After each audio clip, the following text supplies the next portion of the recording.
What makes a great leader?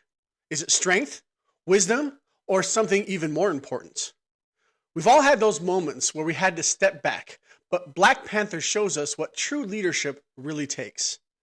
T'Challa's leadership journey is built on three leadership traits: wisdom, the courage to question tradition and seek a better way; humility, the ability to listen, adapt, and value the voices around him; and strength, the resilience to stand firm even when the path is difficult. These aren't just qualities of a fictional king. They're the hallmarks of history's greatest leaders. Whether you're leading a company, a team, or just yourself, T'Challa's story offers powerful lessons. Let's start with wisdom, the foundation of all great leadership. At the beginning of Black Panther, T'Challa follows a path set by his father, keeping Wakanda hidden, believing it's the only way to protect their people. His council reinforces this belief, convinced that opening their borders would invite war and exploitation. Then Killmonger arrives, challenging not just T'Challa's strength, but his worldview. Killmonger's perspective forces T'Challa to rethink Wakanda's responsibility to the world. His father's secrets are exposed. T'Chaka abandoned a child and upheld a system that ignored global suffering. T'Challa realizes wisdom isn't just inherited, it must be earned. His true transformation comes after defeat. Killmonger takes the throne and T'Challa barely survives. Losing everything forces T'Challa to grow, showing him that real leadership isn't about preserving tradition. It's about knowing when change is necessary. And by the end, he doesn't just reclaim his throne, he reclaims Wakanda's future. He opens Wakanda's borders, ending generations of isolation. He establishes an outreach center in Oakland, directly addressing past mistakes. He proves that leadership isn't about following the past, it's about shaping the future. True leaders challenge outdated systems and adapt to new realities. Just because something worked in the past doesn't mean it's right for the future. Nelson Mandela was also one of these type of leaders. He inherited a divided nation under apartheid, just as T'Challa inherited a divided Wakanda. Both leaders had the courage to challenge the status quo and create a new path. But wisdom alone isn't enough. A great leader must also possess humility. T'Challa starts as a confident but untested king. He believes he is ready to rule, but true leadership requires humility, the ability to admit mistakes and learn from the mistakes of others. Before Killmonger's arrival, we already see hints of humility in T'Challa. He listens to Nakia, who urges Wakanda to do more for the world.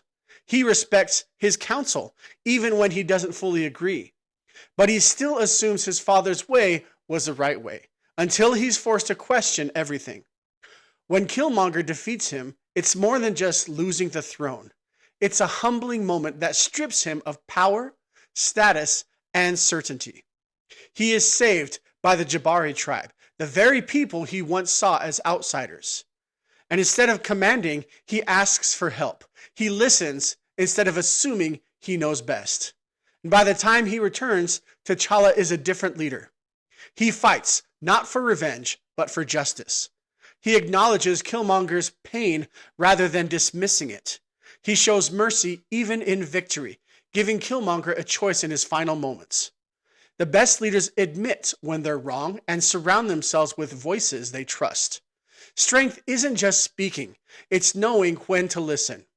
George Washington was offered absolute power after the American Revolution. But like T'Challa, he knew true leadership wasn't about control. He stepped down, proving that humility is as powerful as authority. Of course, wisdom and humility mean nothing without strength, the kind that goes beyond physical power. T'Challa is a warrior from the start, but his understanding of strength evolves throughout the film. His first battle with M'Baku shows his physical power, but also his restraint when he spares M'Baku's life. Killmonger's challenge destroys his confidence, showing him that strength isn't just about winning, it's about how you respond to loss. The Jabari's rescue teaches him that strength comes from community, not just individual power. And by the end of the film, T'Challa redefines what strength means. Strength isn't revenge. It's standing for what's right.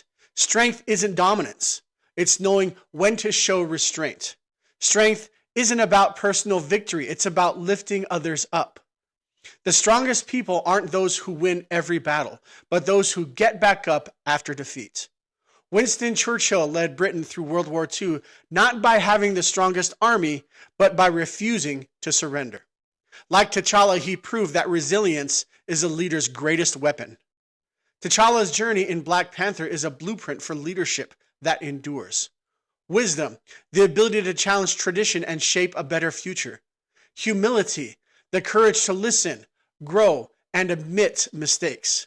Strength, the resilience to stand firm even when the world pushes back. These qualities aren't just seen in kings and warriors. They're seen in history's greatest leaders, from Mandela to Washington to Churchill.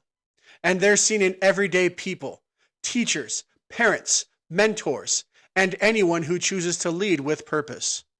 What do you think makes a great leader? Let's discuss this in the comments.